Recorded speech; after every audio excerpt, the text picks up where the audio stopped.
I received news that my father-in-law has terminal cancer. He said, since you're his son, you should figure out a way even as a struggling working-class couple. My sister-in-law didn't bother visiting or being present during his final moments.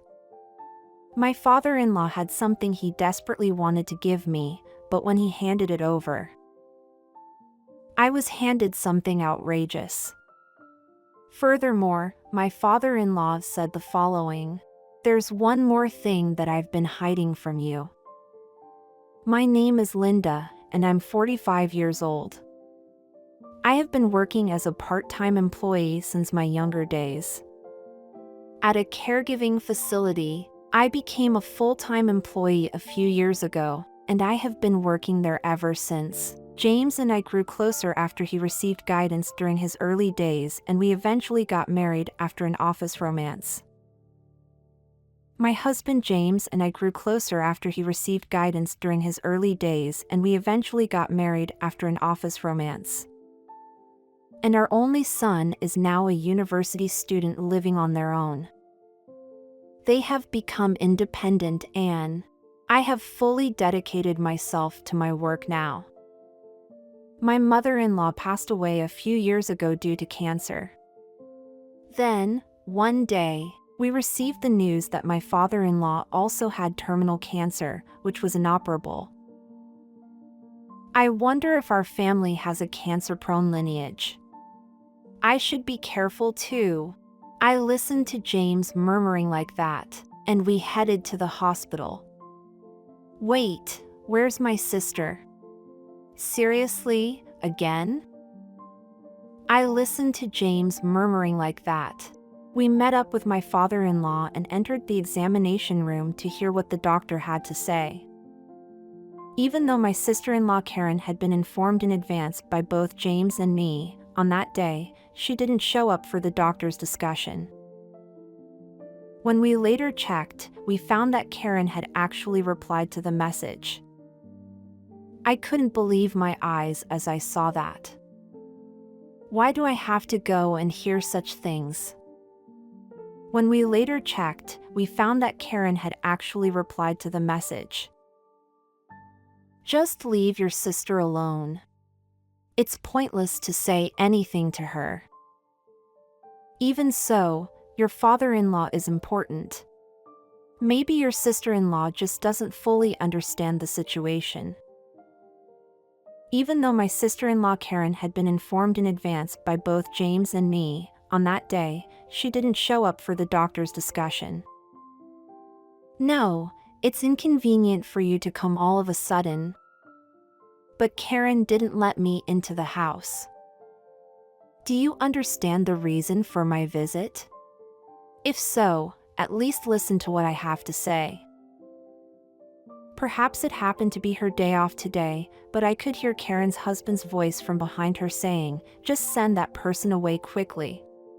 Annoying. Despite the unpleasantness of Karen and her husband's attitude, I started talking about my father-in-law's illness in front of the entrance. If it's about that, I already heard it over the phone. Was it necessary to come here and tell me in person? Karen's words struck a nerve. I had intended to leave the matter to James since it was about my in-laws, but with the combination of her attitude, I couldn't help but speak up. Your words are quite something, considering you can say that to your own parent in a difficult situation. I don't want to deal with it. Didn't you work in caregiving? You're not suitable. Just do your best as a struggling dual-income couple. Karen's words struck a nerve. Despite my persistence and plea for at least a little help from her, she didn't budge. Resigned, I made my way back home. Takeo. Just remember that there's not much time left for my father. James's words echoed in my mind. Karen is a full-time homemaker, so we had planned to rely on her for daytime caregiving. While I found fulfillment in my job, I hesitated to quit as it meant giving up something valuable.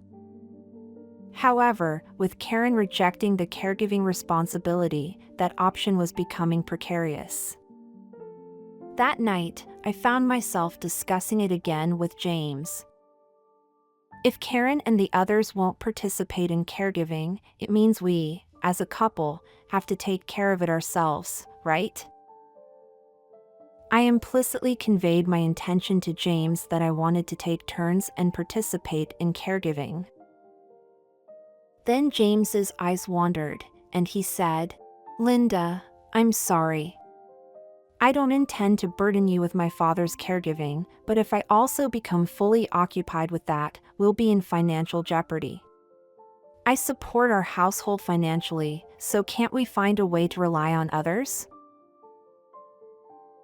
Are you suggesting that I should give up my job that I worked so hard to become a full-time employee? I'm sorry. With James's statement, I finally made up my mind. Got it. I can always return to work. But the time with my father-in-law is already limited, right? Leave it to me regarding my father-in-law.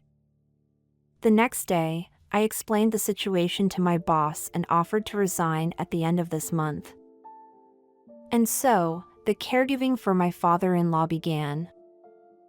The problem was not just the caregiving.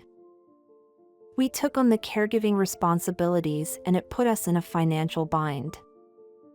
My father-in-law only had minimal insurance coverage and couldn't cover the miscellaneous expenses. I can't rely on Karen in that state. But my father-in-law frequently expressed his gratitude to me. Heard you quit your job? I'm sorry and thank you. Rather, it's me, the daughter-in-law, who should apologize. Please don't hesitate to tell me anything. When I said that, my father-in-law showed a relieved expression. On the first day of caregiving, I read a book and gave him a CD for my bookworm father-in-law. From that day on, I would complete the household chores every day and drive to the hospital, which took 30 minutes. James would also come to the hospital every day after work to check on my father-in-law's condition. My father-in-law never showed any signs of struggling with his treatment. However, as time passed, his condition deteriorated, and he had to start taking meals through a tube. Hey, sis. Dad doesn't have much time left, really. Can't you come and see him, even just for a moment? Don't talk nonsense. What's the point of getting involved with someone who's going to die? Just because I'm a housewife doesn't mean I have nothing to do. James tried to convey the condition of my father-in-law to Karen several times, asking if she could come and visit, but he was turned down. James tried to convey the condition of my father-in-law to Karen several times, asking if she could come and visit, but he was turned down. Eventually, James started finishing work early to come to the hospital. I tried to create time for James and my father-in-law to be alone together, so we spent our days killing time at the hospital store when James was around. One day, when we returned from the store, my father-in-law told me something. Linda, thank you always. Though it may be small, I want you to be the beneficiary of my insurance policy. Father-in-law, it must be difficult for you to speak, so let's talk about this another time. Now, I feel a bit at ease. Actually, I wanted to talk about it now. It was at that moment when my father-in-law said those words. At that very calculated timing, the hospital room door was rudely opened and Karen walked in.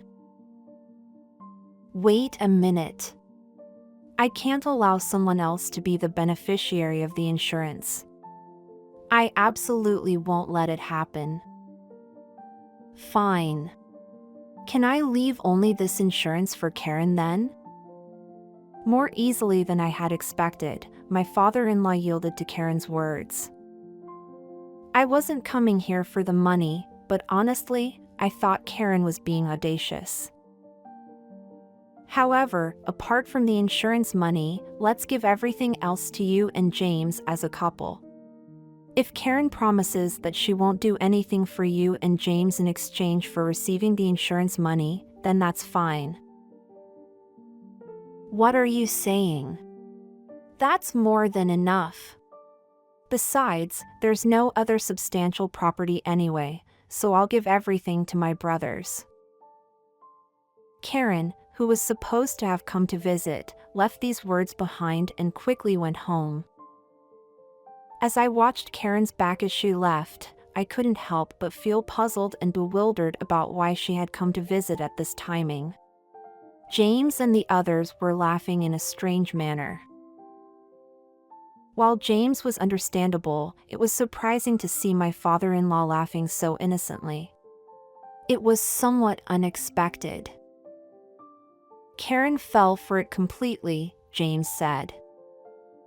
I told her that there was an important matter from father, and I contacted you in advance, sis. Karen, well, she didn't even come when our mother was critically ill. She's a troublesome daughter, my father-in-law said with a wry smile. Father asked me to bring this from our family home, James said as he handed a locked safe to my father-in-law. Quietly, my father-in-law opened it and took out a cash card from inside. He then handed it to James and me. This is the property other than the insurance money. I want you two to use it. I looked at the balance in the passbook and I felt my legs go weak. Why did you hide it all this time?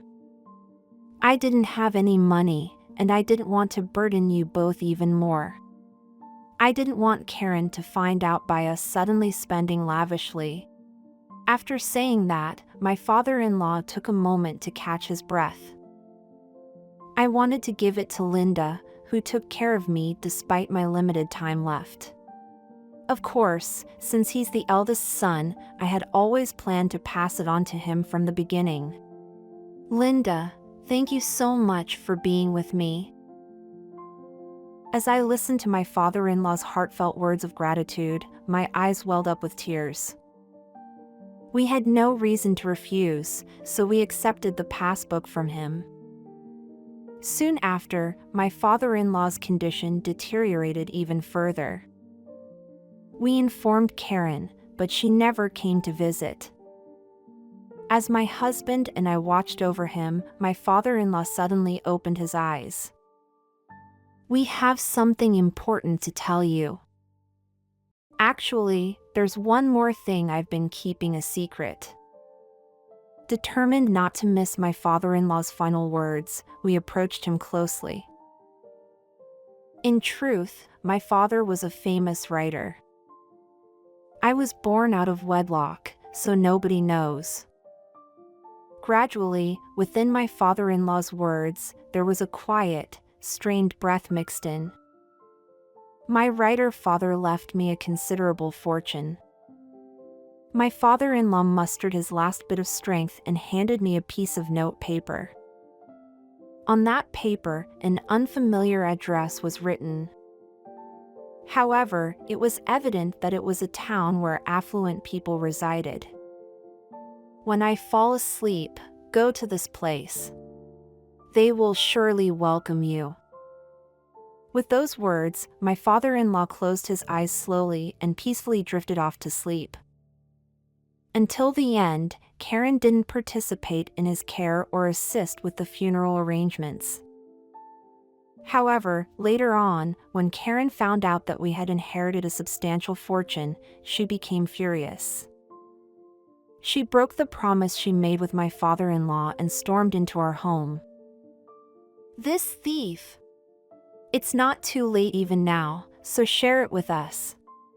In fact, consider it as compensation for all the trouble and hand it all over. Sis, cut it out. You've never done anything for Dad or Mom all this time, so what right do you have to say anything? You stay quiet. Don't even mention that pathetic insurance money. Who would be happy about it? I must have become quite emotional, as I ended up throwing a nearby coffee cup. In that moment, James instinctively shielded me and ended up injuring his head. Upon witnessing that, I quickly called the police. Karen fled the scene, but due to being in a panic, she was making suspicious movements while driving. The police stopped her and informed her that there had been a report filed. And after a while, Karen was taken away by the police. Karen resisted the police until the end, hurling verbal abuse. When the police told her, "If malice is proven, your charges will become more severe," Karen finally calmed down. James had bleeding from his face, so it seems that it will be considered as an assault charge rather than a physical injury charge. Even if he is not indicted, James was determined to pursue a civil lawsuit at the very least. And thus, our long yet short journey through caregiving issues and inheritance problems has come to an end. After my father-in-law passed away, 3 months later, James and I arrived at the location mentioned in the final note we received.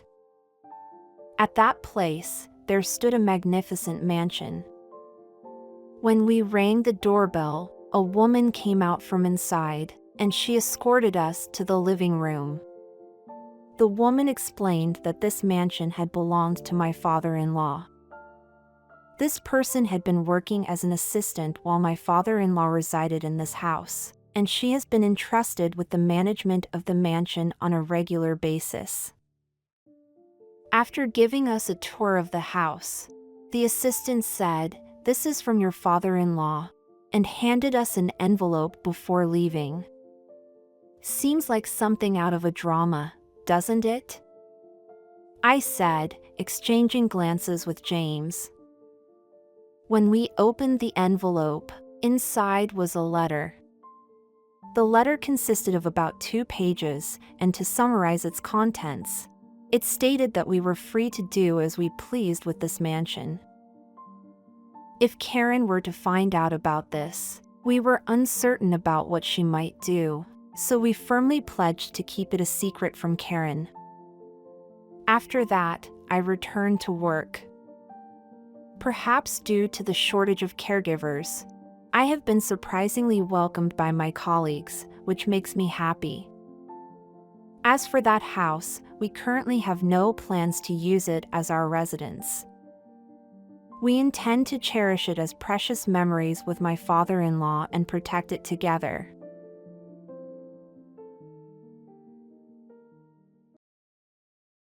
Anne, did you send the $1,500 allowance?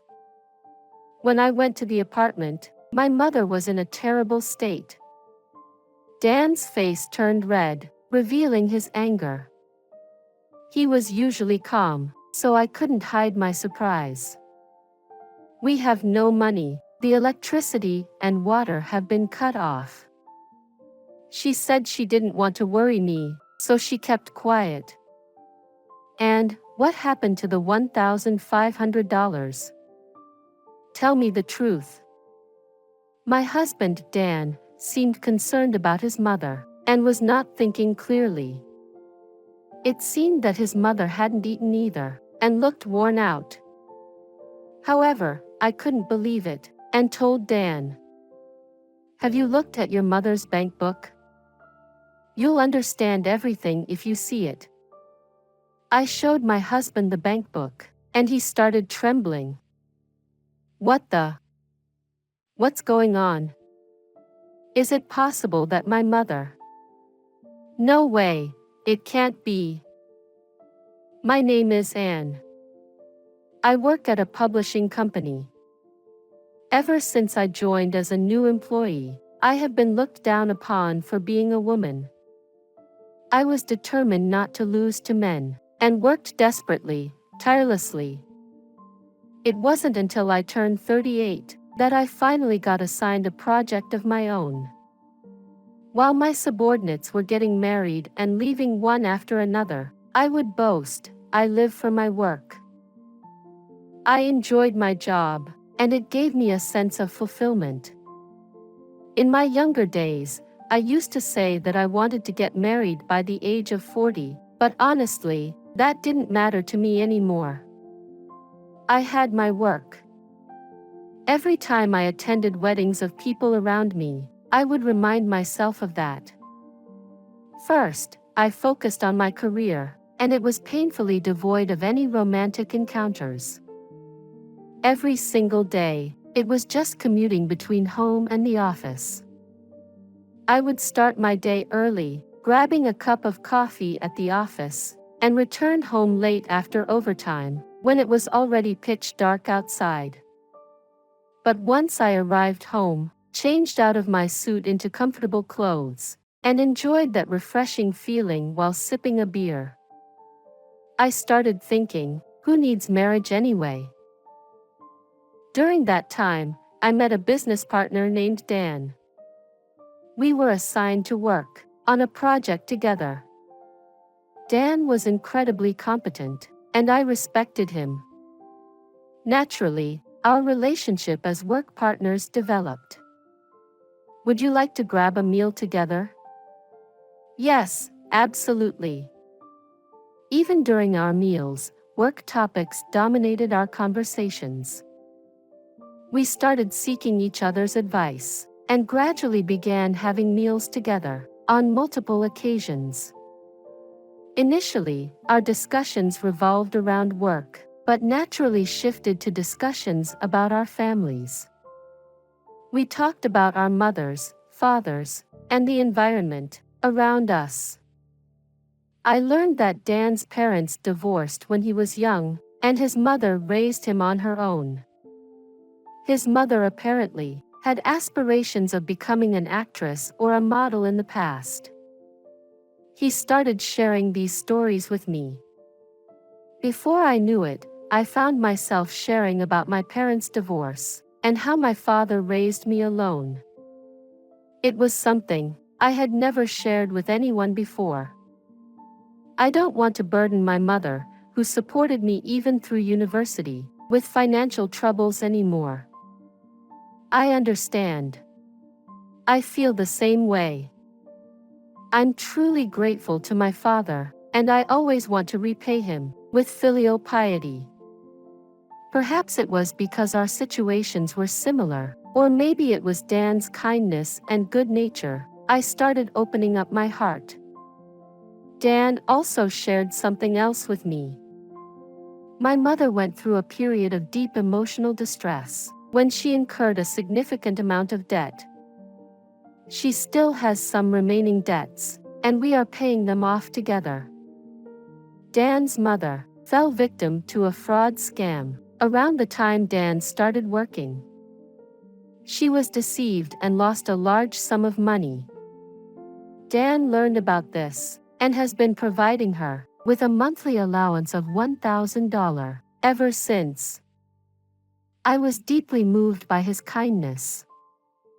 For young professionals, $1,000 is a substantial amount of money.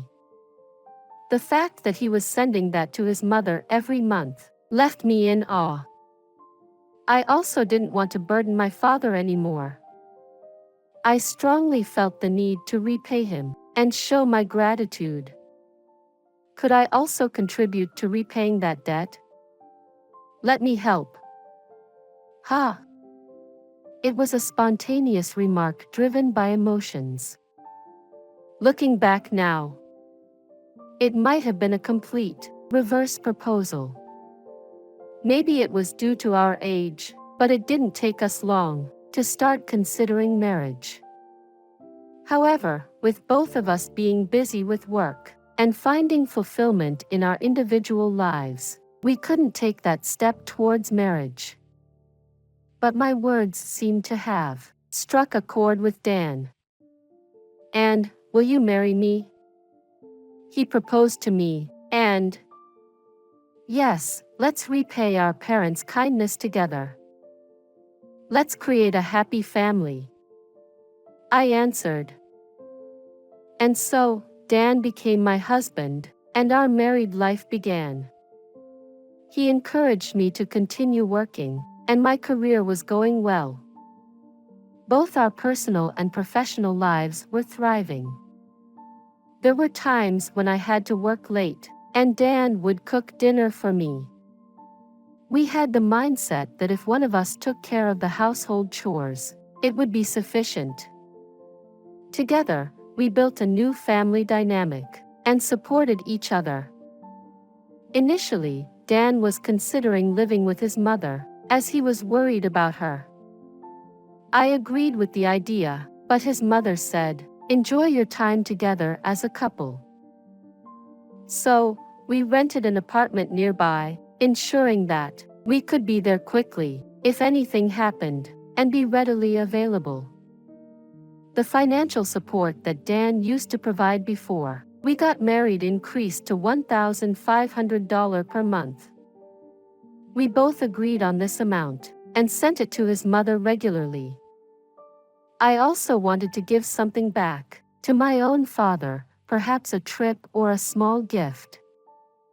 I also felt the desire to save money for our future child, who might come along someday.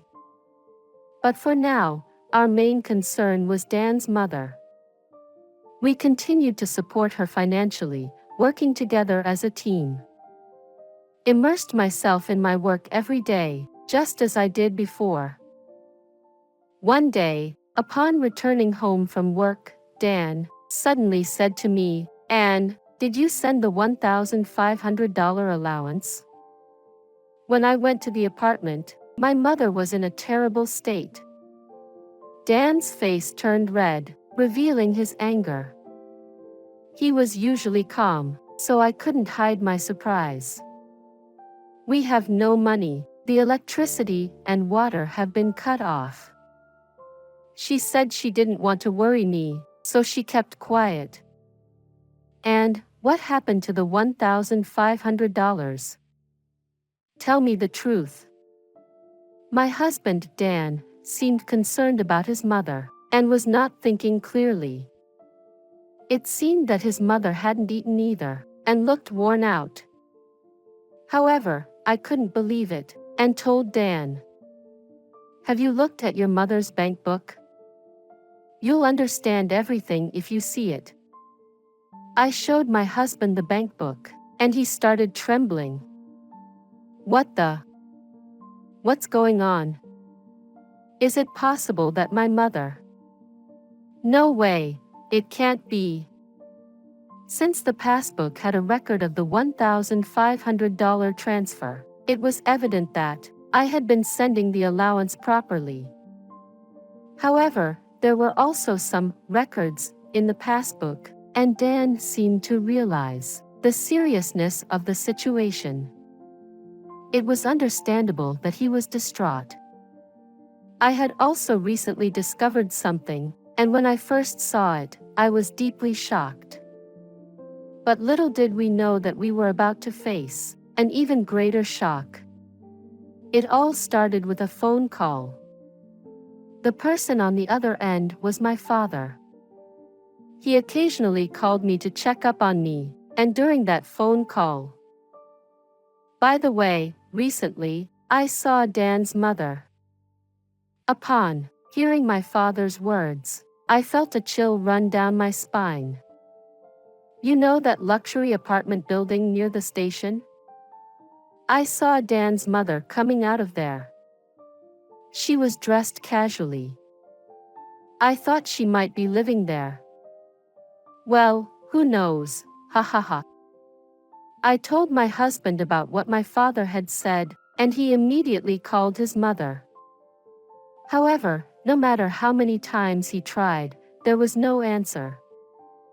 The next morning, my husband and I went to the apartment building my father mentioned.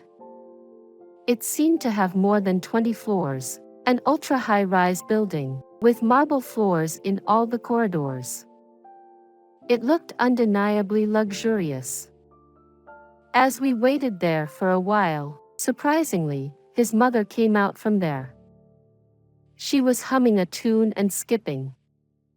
It was not the usual appearance of my mother-in-law, who usually dressed modestly, had slightly disheveled hair, and looked tired. There she was, perfectly made up, wearing an expensive coat, with red lipstick, and neatly arranged hair. She used to aspire to be an actress or a model, and there stood a truly beautiful woman. My husband was the first to rush forward. "Mom!" I followed after him. When Sherry saw Dan's face, she started running away. But my husband quickly grabbed her arm. "Mom, what are you doing there? Why did you come out of this building?" He confronted her with questions, but Sherry remained silent, refusing to meet his gaze. My husband continued to press her, his grip on her arm tightening. "Ouch, that hurts. I won't run away anymore. Please let go of my arm." Under my husband's strong persuasion, my mother-in-law reluctantly started speaking. I live here. This is my home." The mother-in-law pointed at the luxury apartment building, confirming that it was indeed her residence. "What do you mean?" My husband became even more confused, his voice unintentionally raising. As I glanced around, I noticed that people on their commute were looking at us curiously, due to the commotion and the proximity to the station. "Could we please come inside for now? And then, please tell us everything calmly. We'd like to hear your explanation." She pouted, and Dan was in a state of panic. We were led into the house by the two of them. It was truly a luxurious apartment, with many rooms, and a spacious living room featuring a large TV and a big sofa. It was far better than our own house. "Mom, can you explain clearly what's going on?" It was a lie, it was a lie. Dan looked up at the ceiling, and took a deep breath, desperately trying to control himself from shouting. What part was a lie? I was really a victim of fraud. It was terrible, they took all my money. It seemed that her past experience of falling victim to a fraud scheme was indeed true. However, the problem started from there. The mentality of easily obtaining money by deceiving others took hold, which was the worst way of thinking. Then how do you explain this? Dan took out the passbook from earlier, where the balance displayed was 0 yen. The monthly remittance of $1,500 that I had been sending was withdrawn on the same day, and there was nothing left in the passbook. I've been sending you $1,500 every month, right? Where did that money go? Sherry let out a sigh. Well, she took a breath and brought the passbook from the back room. In the passbook, there was $30,000. I don't understand, Mom. Explain. Why is there $30,000 in this passbook? And where did the remittance money go? In Dan's mind, the monthly remittance of $1,500 covered the rent for the apartment, utility bills, and repayment of debts, with the remaining money used for a modest lifestyle. That was the image of his mother that he had formed. But that mother didn't exist here. It was understandable for him to panic. Well, if I acted poor, you would give me money, right? The mother-in-law's expression changed. It was a face I had never seen before. Cold and ruthless. With her naturally beautiful features, that coldness was terrifying. That rundown apartment doesn't suit me. The mother-in-law confidently spoke, leaving Dan at a loss for words. Since falling victim to the fraud scheme, she had been hoarding Dan's remittances. The money we sent was immediately withdrawn and deposited into a different account. She pretended to be in financial trouble, making us believe she had no money. She claimed that there were still debts to be paid off, even though she had long since repaid them. She continued to make us send remittances, accumulating that money and spending it extravagantly. The apartment we believed she was living in was just a camouflage. In reality, she lived in this luxurious apartment and used the remaining money to indulge herself. Later, we found out that she would go gambling almost every day and spend the money there.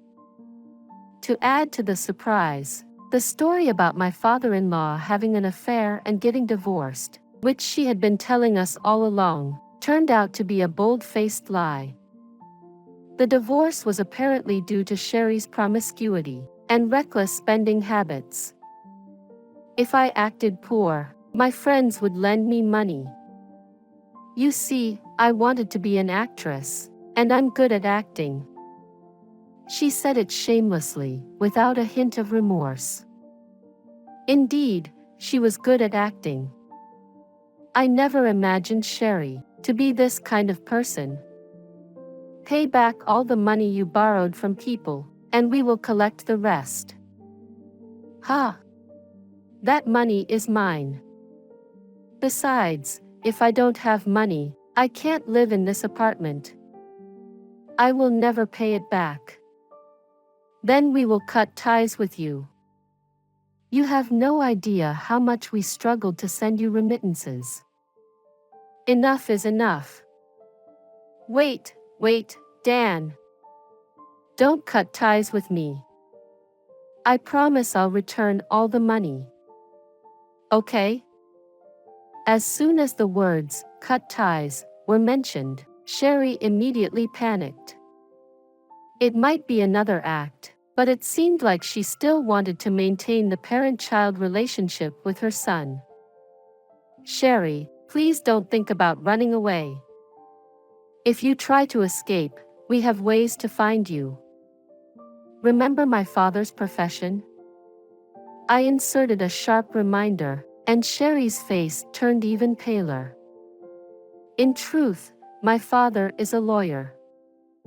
He raised me as a single father, and witnessing his hard work had inspired me to work diligently as well. If Sherry tried to run away, I was truly prepared to consult my father. But I didn't want to burden him with unnecessary work. So I stared at Sherry, giving her my most intense glare. Afterward, Sherry started to repay the money as promised. It seemed that she had borrowed money from various people.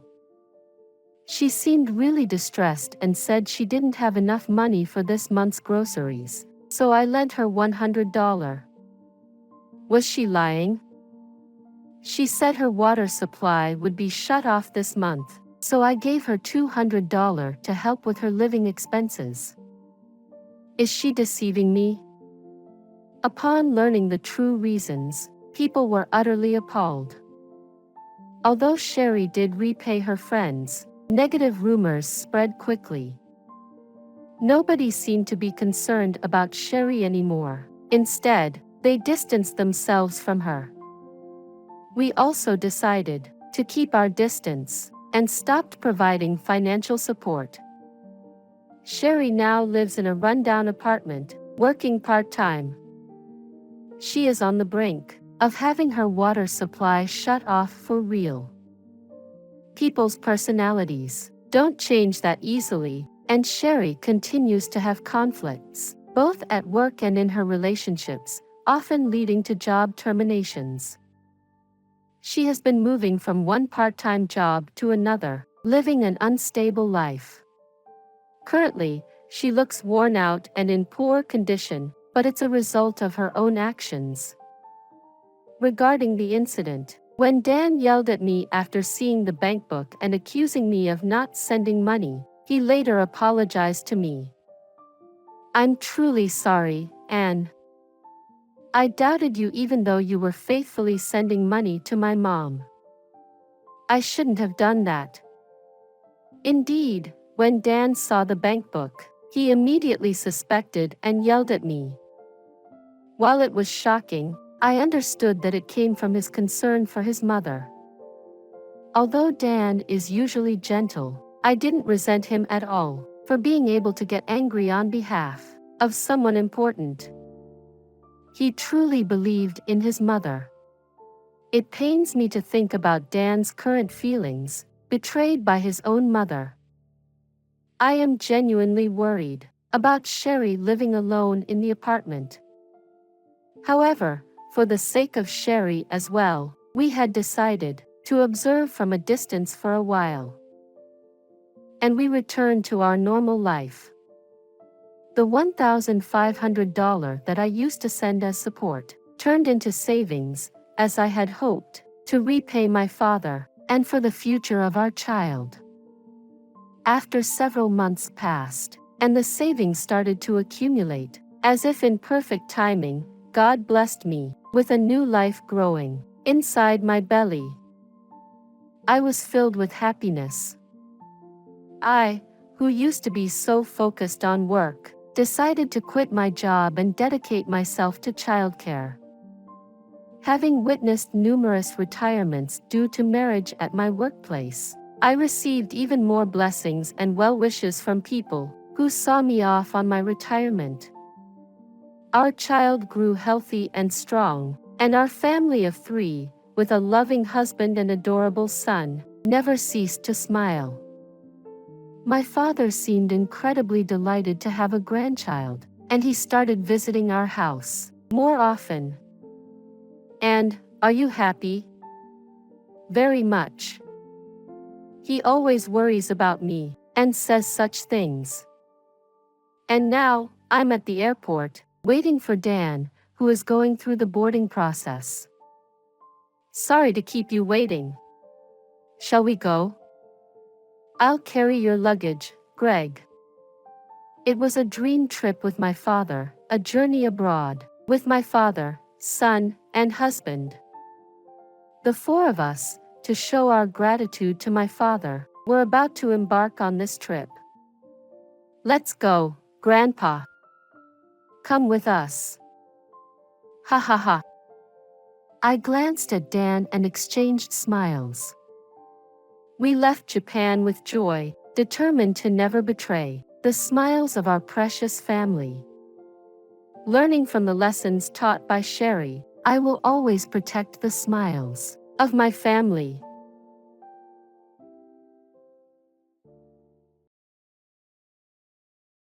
Is this handmade?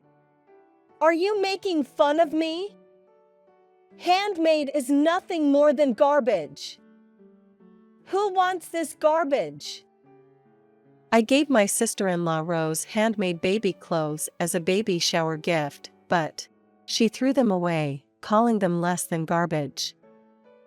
I was so frustrated, but I was thinking, while holding back my tears, that I'm sure my brother and sister-in-law will regret it.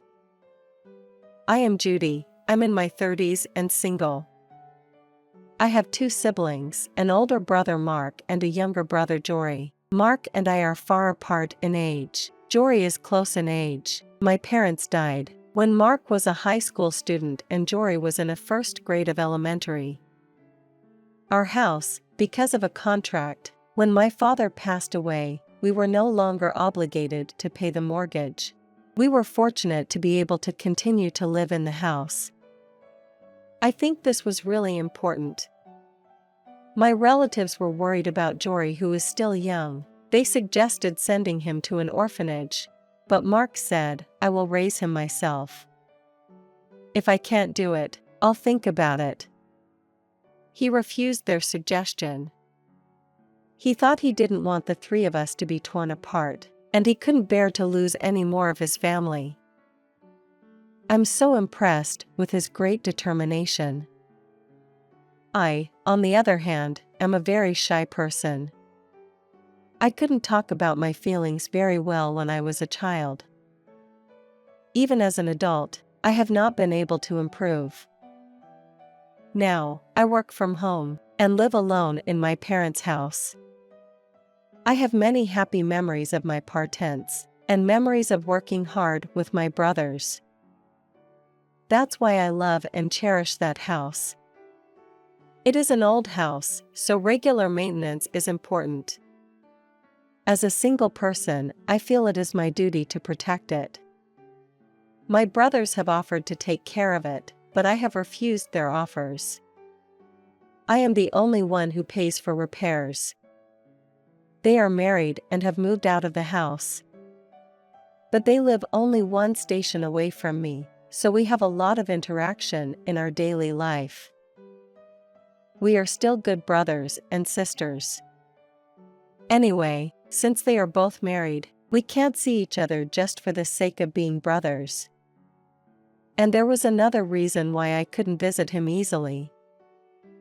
That reason is Mark's wife. I'm close to Jory's wife, but Rose looks down on me for some reason. Whenever I see her, she always curses at me. Recently, a letter was sent to my parents' house. Mark asked me to bring a letter to his house, so I went to visit them. She immediately started cursing me without saying hello. "Oh my God, I can't believe you went to all the trouble to come all the way to our house to deliver such a letter. You must have a lot of time on your hands." If that was the first thing she said when she opened the door, I couldn't possibly get along with her. "No, it doesn't mean that I have a lot of time, but I work from home." I tried to resist somehow. "What? I don't know what you're talking about. I can't hear you. You're driving me crazy," she said. Then she put up her hands with jingling, expensive-looking jewelry on purpose. I looked at them without thinking. "You care about that?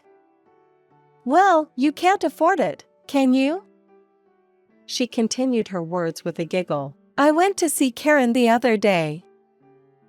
Unlike you, Karen, she knows my sense of style. She's just like me, she knows what's trendy and what's not." Karen is Jory's wife.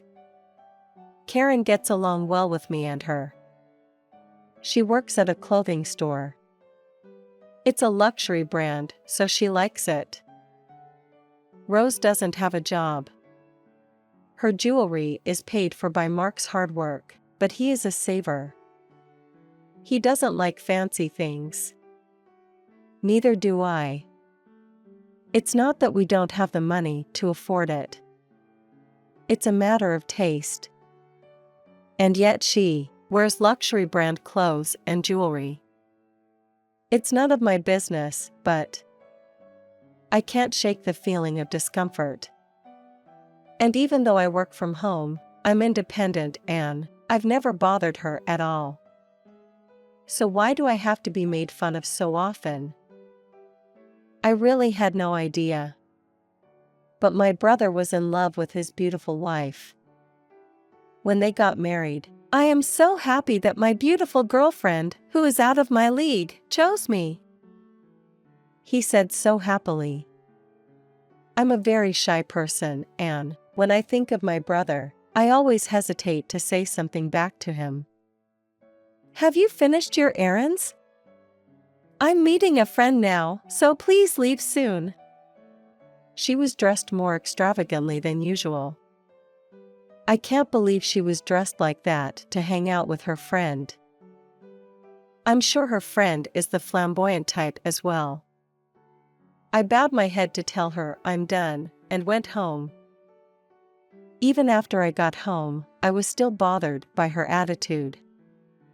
Whenever I meet her, I don't know why, but she just has this attitude towards me.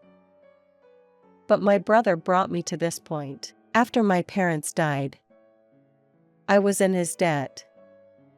He married late because of me and my brother. I want him to be happy.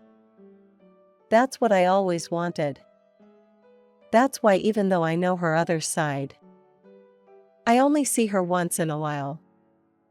I thought it would be okay if I just put up with it. I just had to put up with her attitude. Then my brother and sister-in-law had a baby. I didn't want to see her, and I didn't want her to complain that I had no taste, so I gave my brother a gift card for the baby gift from my brother. But that night, I got a call from Rose. I hesitated for a moment before answering. Maybe it was a thank you call.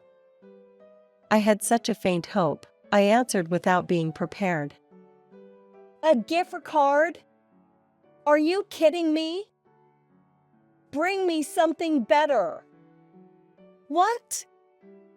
I can't believe this is the gift of a newborn. I knew you didn't have any common sense. That's why poor people are useless. You have a niece. You're supposed to get something more expensive. My husband said he'd take care of the baby. But looking at you, I can't even imagine what he's capable of. Gosh, she made me buy a gift for the baby. And she also made fun of Mark. I was mad for the first time in my life. I thought I could talk back to her. On the phone, I grabbed my cell phone like I was ready to fight back. Hey, you were on the phone? Then I heard Mark's voice on the phone. I was just thanking her for the present, but she said she would bring us another gift. So she asked me what I wanted. I'm so lucky to have a good sister-in-law. With that kind of lie. She puts my brother on the phone. Oh, well, don't be too hard on yourself. You'll have to come and see me. No problem, I'll come see you when I can. I said and hung up the phone. What was I going to do now? By talking back, I might have robbed my brother of his happiness. I was afraid of that. I want him to be happy. I want him to keep his gentle smile. That's all I wanted. A few days later, I went to Rose's house. I was told that Mark would be there today. I was on my way to go there with a peace of mind. When I got there, he came out the front door. Oh, sorry, I got called to work. But please have a good time with her. He said that and left. As I watched his back, I felt a cold stare behind me.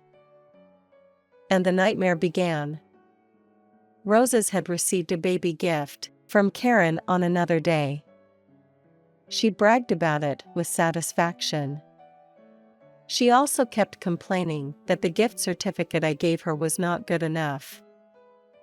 Her baby is adorable, but I thought I'd just give her the gift and go home soon. Well, What's this? Did you hear what I said the other day? I gave Rose baby clothes. She made fun of the fact that they were handmade and threw the whole package away in front of me. This is handmade, isn't it? Are you making fun of me? Handmade is nothing but garbage. Who wants this garbage? Many words came to my mind to say back, but then I remembered Mark's happy voice. I swallowed the words. Instead, tears welled up in my eyes. I hurriedly left the place. She said something behind my back.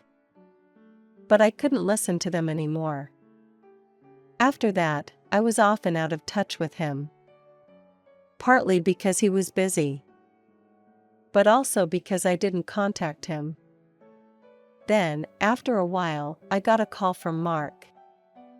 Karen had given birth to a baby. He wanted me to go with his wife to celebrate. I wanted to refuse, but Mark thinks I'm good friends with his wife. he said to me.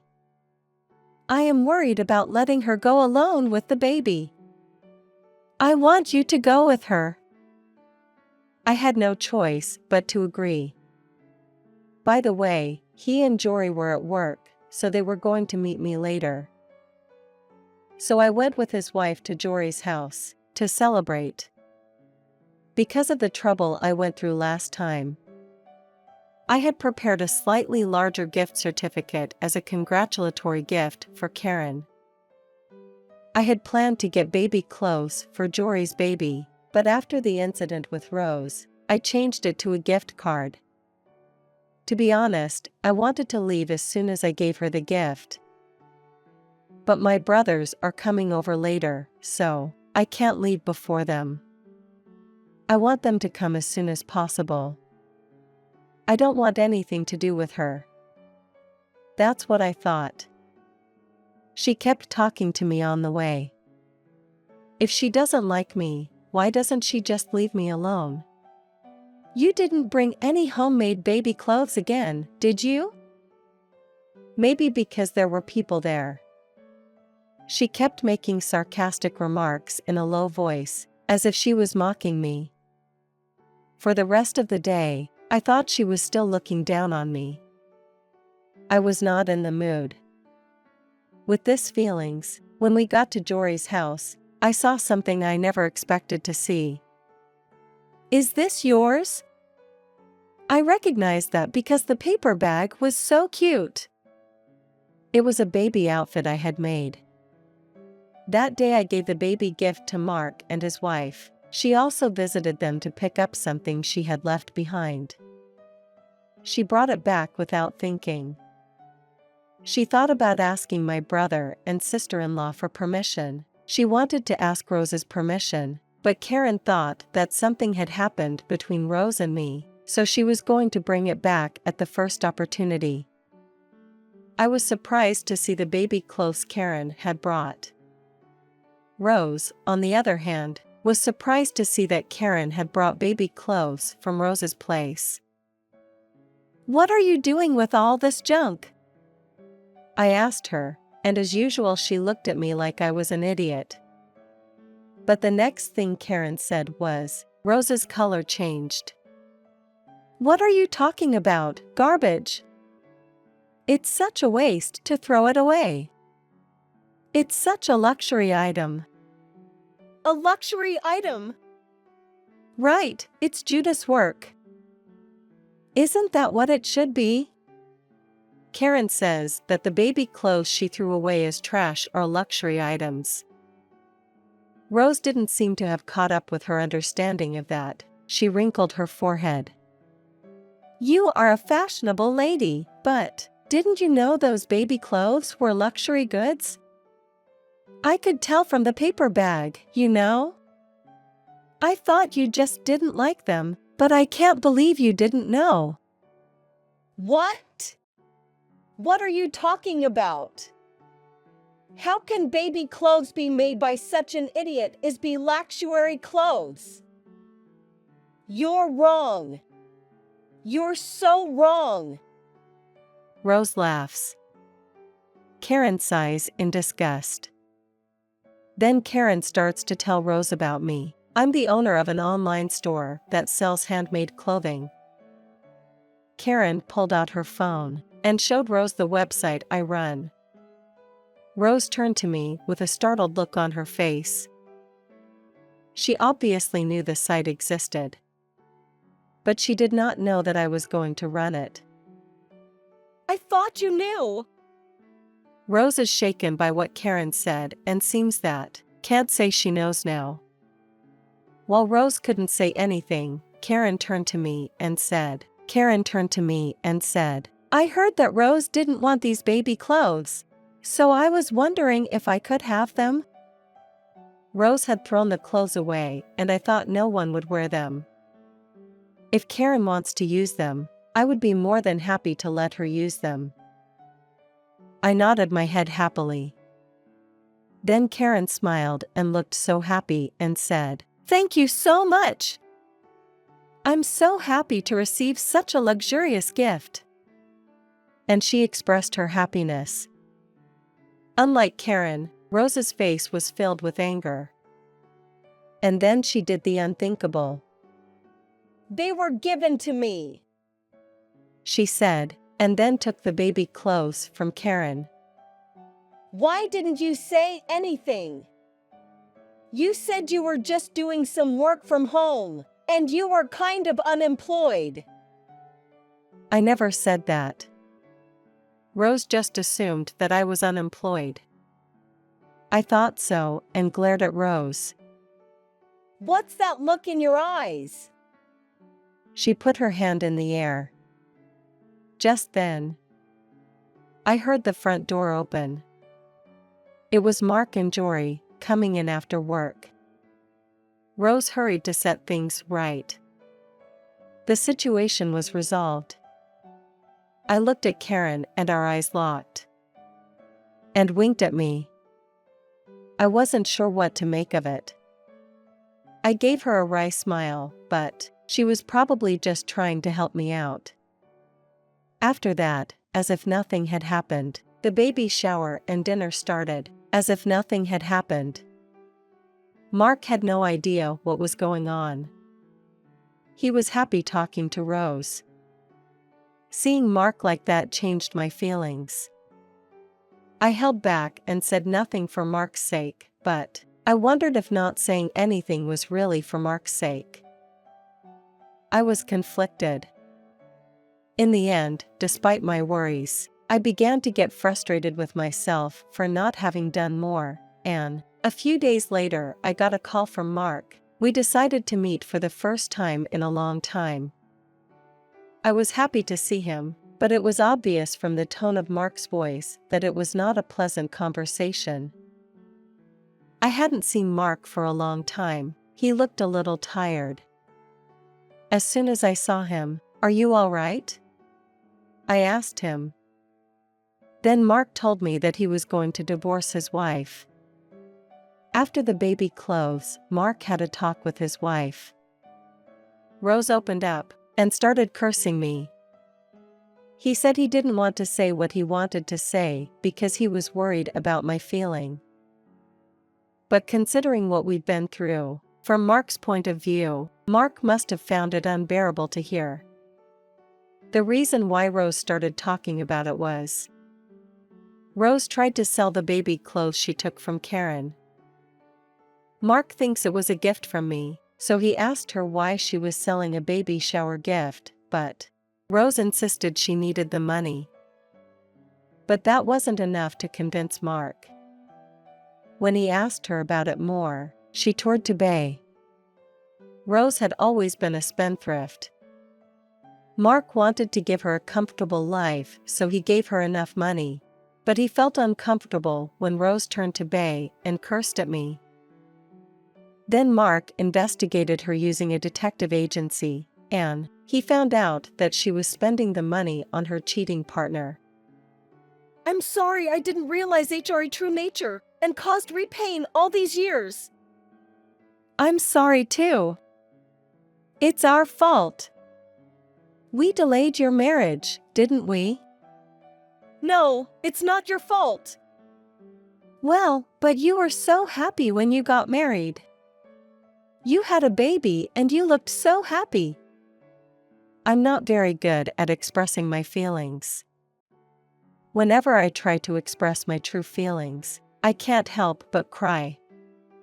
Mark is like he used to be. He looked at me calmly and listened to me until I finished what I was saying.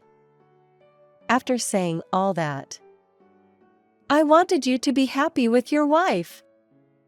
But if I really wanted you to be happy, I should have told you sooner. I'm sorry I didn't tell you." After saying all that, when I looked at Mark, he was also crying a little. When I saw that, I knew it was wrong to hold back. I wished I had told him everything earlier. I regretted my mistake. Since he was able to talk to me about it, he seemed to have made an even firmer decision to get a divorce. When he got home that day, he showed her the divorce papers. along with proof of the affair. Of course, Rose denied the affair at first, and cried and screamed in front of Mark. But from the evidence, she probably thought it would be hard to deny the affair. Finally, she said, "I'm not going to let you see our children," etc. She tried to use the children to stop the divorce. But the evidence is all there. There's no way she can get away with this. Rose is culpable, and has no ability to earn a living. And since she is estranged from her parents, she was judged as it is hard for her to raise their kids. He would have parental authority. The divorce was finalized. The property was then divided. But even though Rose didn't make much money, she still spent all the money she had. And she got into debt. Maybe she acted like she was crying and screaming in front of my brother, and I guess she was not sorry for what she did. But she actually lived in poverty as a little girl, so she had a history of being made fun of. After she grew up, in order not to be made fun of, she became vain. She had hidden it from her brother, but she confessed it to get his sympathy before they divorced. But no matter what she had experienced in the past, what she had done was unforgivable. He didn't feel sorry for her. And he told me not to worry. For now, I take care of the children while he's at work. When my brother told me about he got divorced, I knew he would need a babysitter. I took it upon myself to babysit. At first, my brother was reserved, but then I said, "I want to tell your children what you did for me, and what you taught me." What you taught me.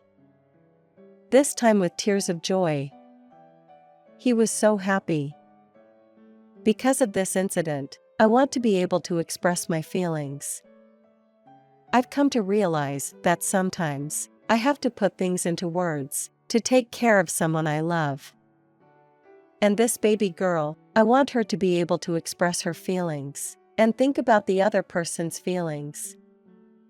I want her to grow up that way. In the fresh breeze coming in through the window, looking at her peaceful sleeping face, I wished that the happy memories of this house would continue to grow. I thought to myself,